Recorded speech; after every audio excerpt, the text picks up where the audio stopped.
avliyo tog'da yashar ekan, tushida jannaza o'qiysan deb buyruq kelibdi. Tushida shaharga pastga tushib kelgan, kim olamdan o'tdi desa, arablarda hech kimi bo'lmasa mardikorga ko'tartirar ekan tobutini. 4 ta mardikor ko'tarib kelgan, bolalari yosh bir odam o'lgan. Endi avliyo janazasini o'qir ekan deb odam bosib ketibdi. Juda ko'p odam yig'ilgan, janazani o'qib bo'lib, kimi bor bu mayitni degan ekan, ana ayoli. Ayolining yoniga kelib, eringni nima karomati bor debdi. Men uxlab yotsam tushimda borib bir yigit olamdan o'tdi bandam. Tobutini ko'taradigan bola chaqasi, do'st yori yo'q. 4 ta mardikor ko'tarib kelgan. Shuni janazasini o'qiysan deyishdi.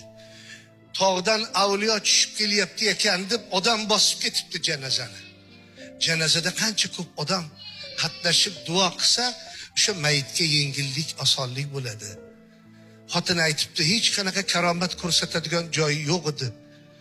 Bozorda ishlardi. Bozorda yetim yesir ko'rsa olib kelib ovqat yedirib kiyintirardi. Bomdod namozini jamoat bo'lib o'qirdi. Tunda kelib yig'lar edi.